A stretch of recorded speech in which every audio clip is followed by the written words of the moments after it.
Hola, estamos con el doctor Iván Meini, profesor de Derecho de la Universidad Católica. Ha sido también procurador de la República, tiene una dilatada experiencia, a pesar de su juventud, académica y también en el Estado. Y en esa condición queríamos un poco dialogar con Iván de cómo está viendo esta situación tan crítica, ¿no? En el tema de la corrupción, en el vínculo empresa-estado, compras, APPs, pero a un nivel que no se sospechaba, digamos, la mega corrupción del régimen de los 90, un poco que nos asombró a todos con un registro gráfico de videos. Yo creo que mucha gente, la mayoría, no pensaba o no pensábamos que algo así podría reeditarse. Incluso estamos hablando hasta aparentemente de una dimensión mayor por el volumen de recursos y la cantidad de tiempo que esto está documentándose, ¿no? ¿Cómo ves qué magnitud, qué diagnóstico tienes tú de esta crisis? Bueno, buenas tardes. Primero, gracias por la entrevista. Yo tengo la impresión de que en realidad todavía cuesta dimensionar los contornos o el tamaño en sí del fenómeno de la corrupción de los últimos meses, ¿no? Pero también tengo la impresión de que no es algo nuevo. O sea, no asistimos a un escenario novedoso en el cual de pronto conocemos casos de corrupción que no hubiesen sido imaginables. Un caso de corrupción presupone un agente público y un particular.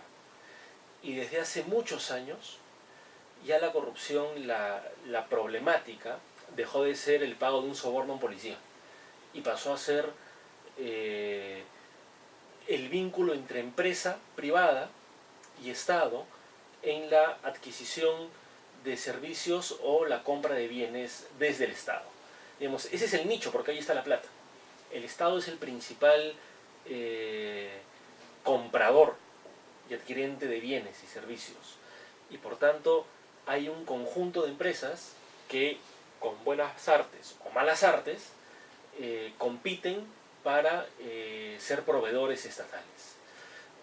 Y en el ámbito de la construcción, que ha sido el boom de los últimos años, yo no estoy muy seguro de que sea o que haya sido algo insospechado. Se han escuchado a muchas personas mencionar que eran cosas que se sabían, no a una magnitud, digamos, de certeza o de prueba que hubiese generado alguna convicción para investigar, pero a mí no me queda la menor duda de que muchos funcionarios públicos de los últimos gobiernos, y hablo, ya no voy a incluir al gobierno de Fujimori porque, digamos, ese ya tiene su propio nicho de corrupción, pero de Toledo en adelante han habido muchos funcionarios públicos involucrados por propios presidentes de la República que, aprovechando un sistema estatal precario, poco transparente, que no rinde cuentas,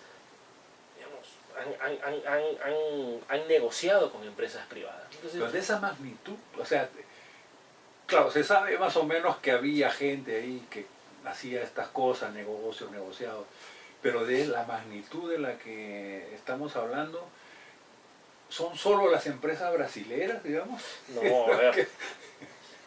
Esto surge, claro, porque una investigación federal en Estados Unidos da cuenta de un acuerdo entre Odebrecht y la Fiscalía estadounidense, y a partir de ahí sale, digamos, el expediente Odebrecht, el expediente brasilero. Pero creo que sería poco responsable imaginar que solo constructoras brasileras o empresas del rubro construcción de bandera brasilera están involucradas en estos actos de corrupción. Donde haya plata estatal, van a haber empresas interesadas en corromper al Estado. Entonces, desde ese punto de vista, una investigación preliminar no debería ser muy compleja, ¿no? Porque en realidad es una cuestión no tanto de investigar lo que sucede, sino de prevenir. Lo que sucede ya en muchas empresas privadas que están siendo, por sus propios accionistas o contratistas, obligadas a tener programas de cumplimiento para prevenir actos de corrupción y por tanto saber en qué momentos de su actividad empresarial hay riesgos de corrupción y poner alertas o acciones para prevenir, es algo que también debería hacerse desde hace mucho tiempo en el Estado. Si yo sé que el Estado invierte millones de dólares comprando bienes, comprando servicios, sé que esas son operaciones sensibles en términos de corrupción. Y por tanto ahí es donde debería haber una actuación de la Contraloría mucho más acuciosa, mucho más transparencia, mucho más rendición de cuentas. Eso no se ha dado. Yo tengo la impresión de que cuando comiencen a destaparse otros megacontratos, lo que pasa es que claro, en los últimos años el rubro construcción ha sido donde se ha movido mucho dinero, ¿no? Ahora, tú planteas el tema de el Estado, las compras de bienes y servicios como una suerte de caldo de cultivo o donde se involucran para hacer negociados. Pero el rol del Estado con empresas estatales, con intervención, con controles, hasta los años 70 se cuestionaba por eso. Es decir, el Estado, si es dueño de empresa pública, crea corrupción. Pero ahora estamos en un modelo contrario. No, el Estado casi no está en nada y más bien se dio una liberalización financiera, comercial, del mercado de trabajo, casi absoluta. Entonces algunos dicen, más bien el problema es de que no hay regulación, no hay leyes antimonopolio, no hay independencia de los organismos reguladores. O sea, ¿tú crees que qué vinculación verías con el modelo económico o político o esto es independiente del tipo de modelo? Yo creo que es independiente en cierta medida y en cierta medida no lo es. Yo en lo particular no encuentro razón alguna por la cual una empresa privada puede hacer mejor empresa que el Estado. Digamos, históricamente, tú lo acabas de mencionar, se ha dicho que el Estado es lento, genera corrupción, burocracia y por tanto la presencia del Estado en la economía debería ser mínima y permitir la competencia de la empresa privada. Pero digamos, países de corte capitalista nos demuestran que empresas estatales pueden hacer buena empresa siempre y cuando exista una regulación para la competencia, evitar monopolios, antitrust, transparencia, rendición de cuentas. No creo que tenga que ver con el modelo económico. Tengo esa impresión.